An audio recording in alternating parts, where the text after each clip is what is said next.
Hello, friends. I am back. Linda Turgison, LTLTE, Learn to Love to Exercise. I am romping around at home today because I like to get dressed up while I am working from home because related to the topic that we're going to talk about today, energy, natural, sustainable ways to increase your energy all on your own is really not difficult. It's easy, so let it be easy. And let's talk about 4 different ways. If you have any guesses about the 4 different ways to naturally increase your energy, put them in the comments below. Let me know, as always, where in the world are you watching from today? Hi, Dan. Thanks for coming on. So we'll get right into it.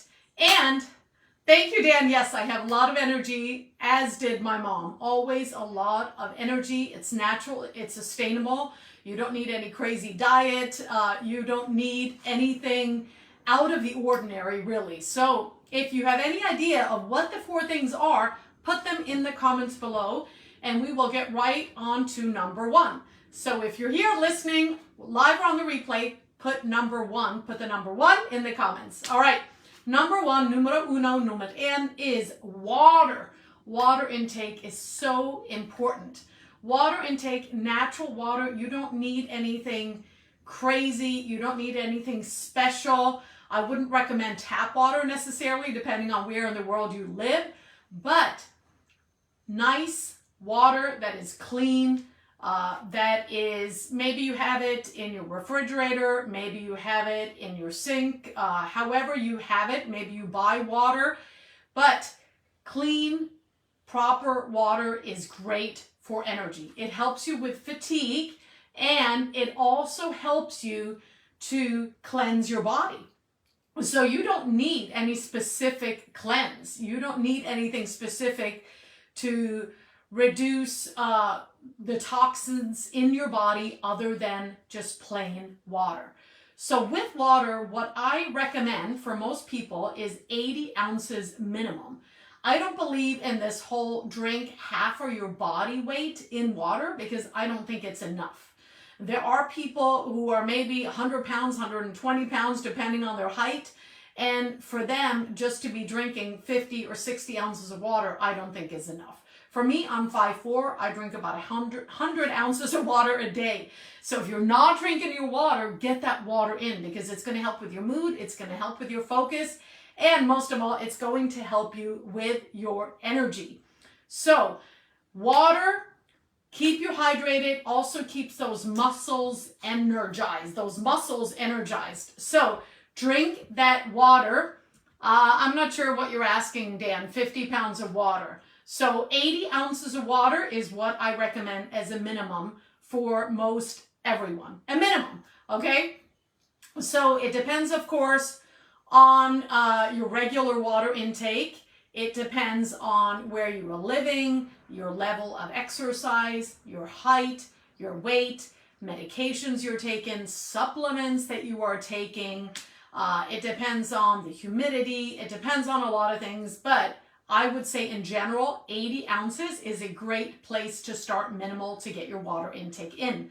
All right, if you're ready for number 2, put number 2 in the comments. If you have any guesses of what my other 3 action steps are, put those in there. What are the other 3 that will help you increase your energy naturally and sustainably?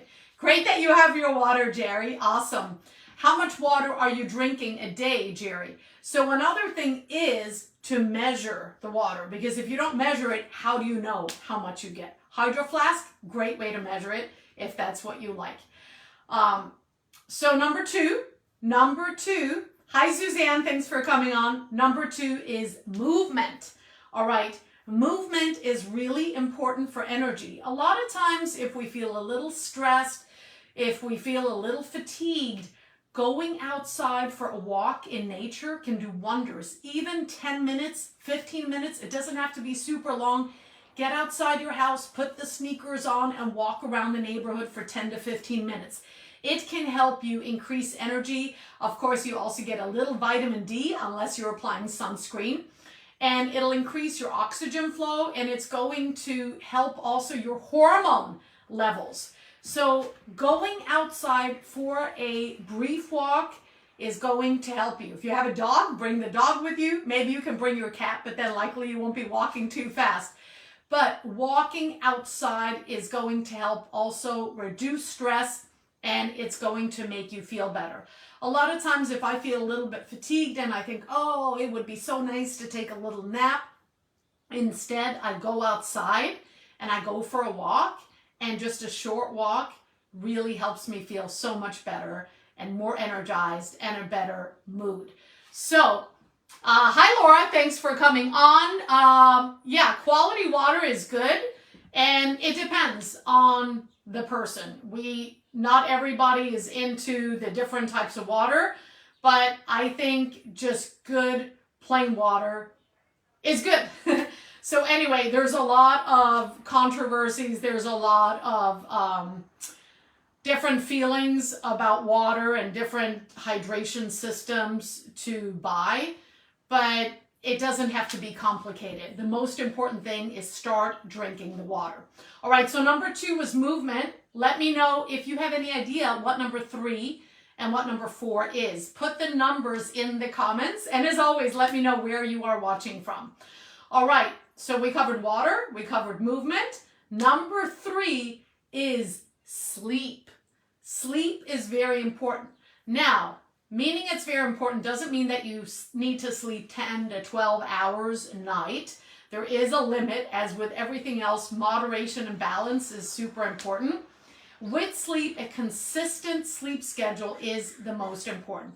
Going to bed around the same time every night, including the weekends, getting up around the same time every day, including the weekends. So maybe on the weekends you're off about an hour, hour and a half or so, but I wouldn't be off too much more than that. So going to bed at a regular time and getting up at a regular time. The consistency, super important. And you also want to have good quality sleep. If it's interrupted many times during the night, which happens to me sometimes with my 22-year-old cat, then it could be a little bit challenging. So do what you can to get the disturbancy, get the pets out of your bedroom, especially out of your bed, so you can have better quality sleep, and also being consistent. So like I mentioned, a consistent schedule around sleep and having good quality sleep. Maybe you want to wear an eye mask. Make sure that your room is cooler, that it's dark, that it's quiet, that it's away from the technology and the buzzing and all that stuff. Keep your phone in another room. But quality sleep is very important. What I recommend is 7 to 8 hours per night. If you're only getting 3, 4, 5 hours of sleep, I don't think that's enough at all. The body needs more. The body needs the sleep in order to replenish the energy, repair the cells, repair the tissues, repair the muscles, all of that. And when you have good quality sleep, you're going to wake up, you're going to feel more aware, more awake, more refreshed. So listen to your body. Maybe you're not feeling 100%. Maybe you've gone through something emotional where you do need a little bit extra sleep. There is always, different things that goes on in our life. So we may need a little bit more sleep at certain times, but in general, have it be consistent, have it be good quality, aim for 7 to 8 hours of sleep. All right, are you ready for number 4? Put number 4 in the comments and let me know where you are watching from. All right, where are you watching from? Jerry walked the dog this morning. Awesome. Number 4, Dan, is not caffeine. It's not caffeine. Actually, what number 4 is food. It is food. So food is fuel. Just like we need fuel, gasoline in our cars, we need food as fuels in our bodies. So it's very important to eat throughout the day, smaller meals, and having more consistent meals on a regular basis is more important than having 1 or 2 huge meals in a day. So think about consistency, think healthy meals, think feeding yourself on a regular basis throughout the day. Small, frequent meals.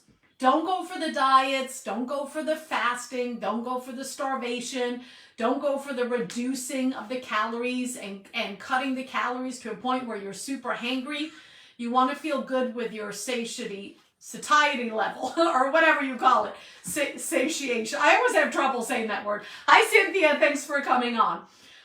So you want to have a healthy balance of foods. Carb is the master fuel for the body. So you want to eat those healthy carbs. Fat is important. Protein is important. You want to balance those out, and it could be a little bit different for you. But timing, moderation, balance with the food. So if you are here, if you listen, you can put in the comments, what are the 4 ways to improve your energy naturally and sustainably? All right. If you missed it, go back to the beginning and listen to what the details are with water, with movement, with sleep, and with food. Those 4 things, ladies and gentlemen, is going to help you increase your energy. You don't need to sleep, 10 to 12 hours. You don't need a ton of caffeine. A little bit of caffeine is fine, but again, moderation. And you don't need to exercise for hours and hours every day. Just getting outside, getting a little bit of walk, getting out in nature and fresh air is going to help you. Drinking water, just get started with it. Don't worry about it being super duper fancy and buying all these high-end filtration system. You can install something basic and good on your spigot and your sink. Thank you, Dan. Or you can use what you have in the refrigerator, or you can buy some good water. So those things are what is important to naturally increase that energy. So give these some thumbs up and some hearts. Feel free to tag a friend, share it with somebody who needs to hear this. Thank you all for watching. I will see you all again very soon. Have a wonderful day. LTLTE, learn to love to exercise. If you're not in my free Facebook group, comment group below and we will get you in there. See y'all soon. Bye.